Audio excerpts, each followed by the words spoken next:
नमस्कार, editorial special में आपका स्वागत है। मैं हूं रोहित विश्वकर्मा। पूरी दुनिया इस वक्त रूस यूक्रेन युद्ध की बातें कर रही है, लेकिन आपको या ज्यादातर लोगों को शायद ये नहीं पता होगा कि रूस ने यूक्रेन पर आखिर हमला किया तो किया क्यों। क्या ये सिर्फ जमीन छीनने की लड़ाई है कि मैं एक और हिस्सा ले लूं, या फिर ये इंटरनेशनल गुंडई है कि भाई मैं यहां का डॉन हूं, या फिर मामला कुछ और है। तो इसको समझने के लिए हमें इस मुद्दे को 4 मोटे हिस्सों में बांटना होगा। सबसे पहला हिस्सा होगा फ्लैशबैक यानी इतिहास का। तो पहले हिस्से में चलते हैं और समझते हैं कि आखिर इस इलाके का इतिहास क्या है। आखिर क्यों 14 साल में रूस ने 3 युद्ध कर दिए। इसकी शुरुआत होती है 1991 में।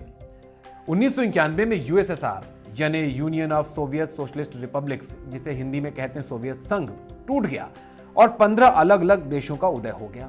इन 15 देशों में सबसे बड़ा देश जो था वो रूस था, और इन्हीं 15 में से यूक्रेन भी है, कजाकिस्तान और बाकी देश भी हैं। ये हिस्से जब सोवियत संघ से अलग तो हो गए, लेकिन रूस और पश्चिमी देशों के बीच एक अलग सा शीत युद्ध या कहें कि दबदबे की होड़ शुरू हो गई। अमेरिका नहीं चाहता था कि ये हिस्से जो रूस सोवियत संघ से अलग हुए उसमें रूस का दबदबा बढ़े और यूरोप में वो दखल बढ़ाए अपनी, और इसीलिए नॉर्थ अटलांटिक ट्रीटी ऑर्गेनाइजेशन ये नाटो, जिसमें आज करीब करीब 30 देश हैं, उन्होंने इन इलाकों में अपने समर्थन वाली सरकारों को बढ़ावा देना शुरू किया। वहीं रूस चाहता था कि ऐसा ना हो, तो उसने अपनी सीमा तक नाटो का दखल रोकने के लिए अपना दबदबा बढ़ाना शुरू किया। यह तो मोटे तौर पर फ्लैशबैक की बात हुई। अब सवाल उठता है कि अभी हमला जो हुआ यह क्यों हुआ, इसकी नींव कहां पड़ी। तो रूस से अलग हुए देशों जो हिस्से थे, जो देश बन गए, वो जब नाटो के करीब आए तब रूस ने उन पर हमला किया। जो मैंने बताया कि 14 साल में रूस ने 3 युद्ध किए। 2008 में जॉर्जिया, 2014 में क्रीमिया, 2022 में यूक्रेन। 2008 में जॉर्जिया के 2 हिस्से कर दिए रूस ने और दोनों को अलग अलग देश घोषित कर दिया। 2014 में तो बिना युद्ध के ही रूस ने क्रीमिया पर, जो कि यूक्रेन का हिस्सा था, उसका पर कब्जा कर लिया, उसे अपने देश में ला लिया। अब यहां यह बात समझनी होगी कि जॉर्जिया भी नाटो से जुड़ना चाहता था और यूक्रेन भी चाहता था हम करीब आ जाएं, और दोनों ही देशों के 2-2 टुकड़े रूस ने कर दिए।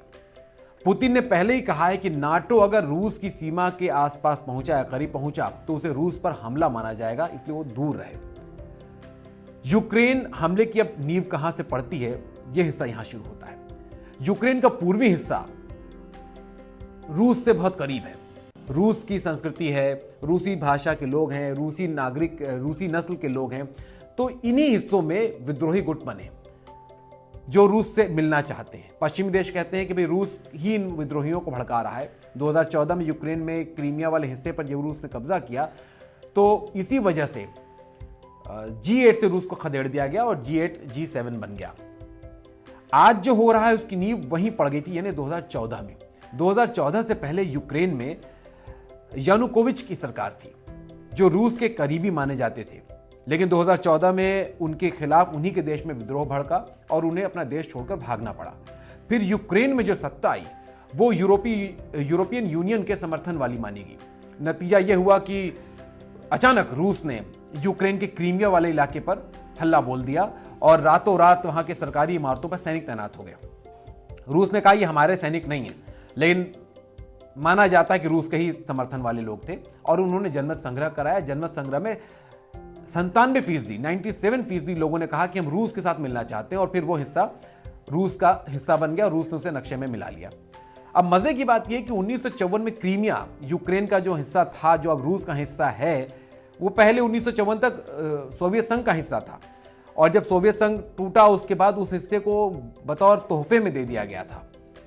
अब रूस ने यूक्रेन के क्रीमिया के बाद पूर्वी हिस्सों पर भी दावा ठोक दिया है। इस इलाके का नाम डोनेस्क और लुनस्क है, और इस पूरे क्षेत्र को जो कहते हैं, इस पूरे इलाके को डोनबाल कहते हैं। अब यहां पर रूस वही कर रहा है जो उसने जॉर्जिया के साथ किया था, यानी यूक्रेन के इन दोनों हिस्सों में विद्रोहियों को समर्थन देना और फिर विद्रोहियों से इस इलाके की सरकारी इमारतों पर कब्जा करना, उनसे जनमत संग्रह करवाना और खुद को स्वतंत्र देश घोषित कर देना। और जब वो स्वतंत्र देश घोषित कर देते तो रूस उनको मान्यता देता है। रूस ने 24 फरवरी 2022 को भी हमले से पहले इन दोनों देशों को अलग अलग देश के रूप में मान्यता दे दी, इन इलाकों को। पुतिन कहते हैं कि अभी भी यूक्रेन की सेना वहां मौजूद है और इसीलिए वो हमला कर रहे हैं ताकि यूक्रेन की सेना उन इलाकों से जिसको पुतिन ने स्वतंत्र देश घोषित कर दिया है वहां से हट जाए। लेकिन मामला जितना बताया जा रहा है सिर्फ उतना नहीं है। इस हमले की प्लानिंग बड़ी पीछे से होती है। इस इलाके में ज्यादातर जो लोग रूसी बसे हुए हैं वो 1917 में आए थे, जब मॉस्को से यहां पर लोगों को भेजा गया था खदानों में काम करने के लिए। तो बड़ी संख्या में रूसी लोग आए थे और वहीं बस गए। बीते 2 सालों में पुतिन सरकार ने इस इलाके में रूसी मूल के लोगों को, जो उस समय आए थे, उनकी जो पीढ़ियां आ गई, जिनकी संख्या करीब 80,000 मानी जाती है, उसे रूसी पासपोर्ट दे दिया। और रूस में बाद में आरोप लगाया कि यूक्रेन की सेना ने इन रूसी मूल के लोगों का उत्पीड़न किया है और उनका प्रताड़ित कर रही है, और फिर इन्हीं को समर्थन देना शुरू किया और इनसे विद्रोही पनपे और 2 अलग अलग देशों की नींव पड़ गई, रूस ने जिनको मान्यता दी। अब इस हमले का कनेक्शन ये ऐतिहासिक था और पीछे का बैकग्राउंड था। इसका एक आर्थिक कनेक्शन भी है, वो है गैस कनेक्शन। नॉर्वे के बाद यूरोप में सबसे बड़ा गैस भंडार जो है वो यूक्रेन के पास है, और इसका ज्यादातर हिस्सा अब भी निकाला नहीं गया है, वो अनटच्ड है। इतना बड़ा गैस भंडार होने के बावजूद यूक्रेन को गैस आयात करना पड़ता है, क्योंकि अपने यहाँ के गैस को उसने एक्सप्लोर नहीं किया है। इस वक्त रूस जो है यूरोप को करीब 40 से 50% गैस अकेले सप्लाई कर रहा है रूस, और ये जो गैस है उसका एक बहुत बड़ा हिस्सा यूक्रेन के रास्ते होके जाता है। इसकी वजह से जो गैस यूक्रेन के रास्ते यूरोप जाती है उस पर यूक्रेन को पैसा मिलता है। उदाहरण के तौर पर जर्मनी में रूस से 55% गैस आती है, और उसके बदले में जर्मनी जो है यूक्रेन को 7 अरब अमेरिकी डॉलर देता है, क्योंकि उसके पास से ही पाइपलाइन गुजरती है, उसके अंदर से पाइपलाइन गुजरती है। और ये 7 अरब डॉलर जो है यूक्रेन की जीडीपी का करीब 3 से 4% है। यूक्रेन के जिन 2 हिस्सों को रूस ने अलग देश घोषित किया है, यानी डोनेस्क और लुहांस्क, वहां भी इनका बहुत बड़ा भंडार है। इसके अलावा यूक्रेन दुनिया का 5वां सबसे ज्यादा लौह अयस्क बेचने वाला देश है, कच्चा लोहा कह सकते हैं जिसे। इसके अलावा lithium, gallium, germanium, titanium, manganese जैसे रेयर अर्थ मेटल भी एलिमेंट्स भी उसका भंडार भी यूक्रेन बहुत ज़्यादा है। इनका इस्तेमाल स्मार्टफोन, कैमराज, हार्ड डिस्क, जितने डिजिटल डिवाइसेस उसमें होता है, जो गाड़ियों में लगने वाले सेमीकंडक्टर उसमें होता है। यूक्रेन मक्का और गेहूं का भी बहुत बड़ा निर्यातक देश है। पश्चिम एशिया और अफ्रीका में बहुत बड़ा हिस्सा जो है गेहूं और मक्के का वो यूक्रेन से जाता है।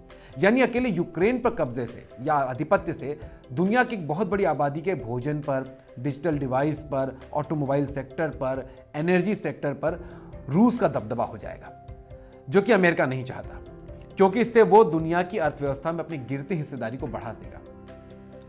तो ये थी पूरी यूक्रेन और रूस की युद्ध की ABCD। उम्मीद है आपको समझ में आया होगा कि कैसे संस्कृति, इतिहास और अर्थव्यवस्था मिलकर आज का वर्तमान बदल रहे हैं, और यह वर्तमान बदला जा चुका है।